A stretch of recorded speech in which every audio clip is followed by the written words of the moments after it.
Assalamualaikum warahmatullahi wabarakatuh. Saya Wahyu Rismi dari Dinas Tenaga Kerja, Transmigrasi dan Energi, peserta Latsar CPNS Angkatan 158 dengan nomor urut 34. Melalui video ini, saya akan membagikan pengalaman saya selama mengikuti pembelajaran Agenda 2. Agenda 2 pertama kali saya pelajari melalui Massive Open Online Course atau MOOC secara online. Di MOOC itu terdapat modul Agenda 2 yaitu tentang nilai-nilai dasar berakhlak. Semua teori-teori mengenai nilai dasar ASN ini semuanya saya dapatkan melalui modul di MOOC.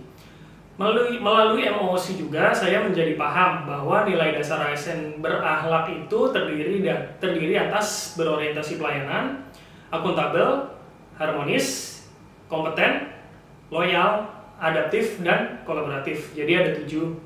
Kemudian saya juga menjadi paham bahwa fungsi ASN itu adalah pelaksana kebijakan publik, pelayan publik, dan perekat dan pemersatu bangsa sesuai dengan Undang-Undang Nomor 5 Tahun 2014 tentang ASN.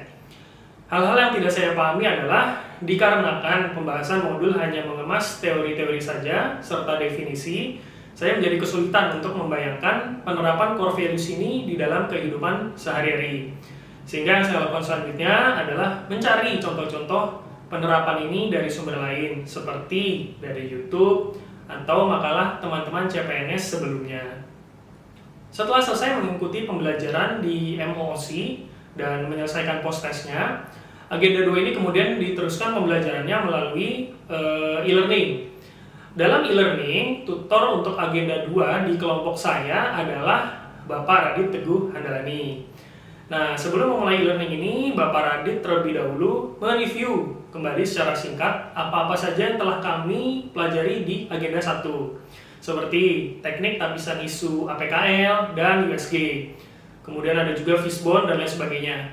Dari e-learning inilah saya menjadi paham bagaimana penerapan core values ASN dalam tugas sebagai ASN, bahkan juga dalam kehidupan sehari-hari. Saya bisa paham karena Bapak Radit menggunakan contoh dalam penjelasannya. Misal, saat beliau hadir 30 menit sampai 1 jam sebelum kelas dimulai, itu menunjukkan nilai berorientasi pelayanan, akuntabel, dan adaptif. Kemudian dalam kegiatan e-learning ini, saya juga mendapatkan beberapa tips dari Bapak Radit dalam menentukan sebuah perilaku itu masuk dalam nilai dasar yang mana, yaitu dengan cara 1. Berikan bukti bukan janji. 2. Lihat konten dan konteks.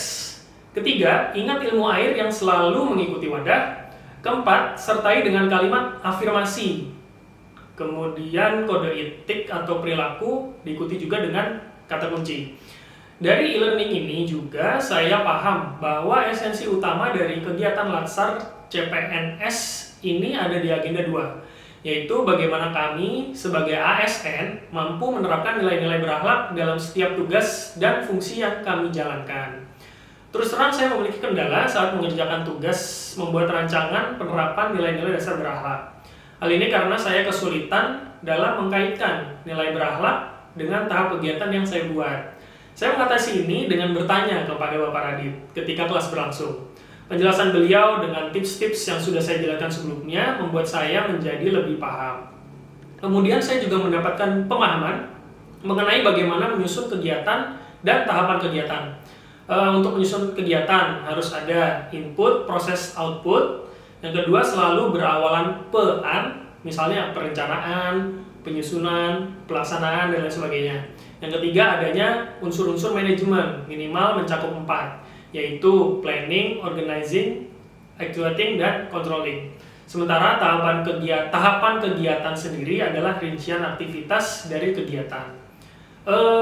Kesan saya terhadap Bapak Radit, pertama kali melihat Bapak Radit melalui Zoom meeting, terus terang saya langsung dapat memperkirakan bahwa Bapak Radit adalah orang yang menyenangkan karena terlihat dari ekspresi wajah dan gaya bicara Bapak Radit. Dan ternyata perkiraan saya benar, bahwa Pak Radit adalah orang yang menyenangkan. Ketika membawakan materi, Pak Radit membawakannya dengan ramah dan full senyum, sehingga suasana kelas menjadi menyenangkan dan tidak tegang. Pak Radit juga membawakan materi dengan jelas karena disertai dengan contoh-contoh real. Contoh-contoh yang kami sendiri pun mengalaminya, sehingga bisa langsung membayangkan dan relate. Beberapa kali juga Pak Radit memberikan kami tips-tips atau kata kunci sehingga membantu kami dalam memahami materi. Misalnya seperti yang sudah saya contohkan sebelumnya ya. Selain itu juga melihat Pak Radit yang awalnya masuk PNS itu sebagai lulusan SMA, hingga kini sukses meraih S2 melalui tugas belajar. Saya juga jadi terinspirasi dan termotivasi juga gitu untuk terus berproses meraih gelar pendidikan yang lebih tinggi. Terima kasih Pak atas pembelajaran dan motivasi yang sudah Bapak berikan. Pesan saya untuk Pak Radit, tetap menjadi pribadi yang menyenangkan ya Pak.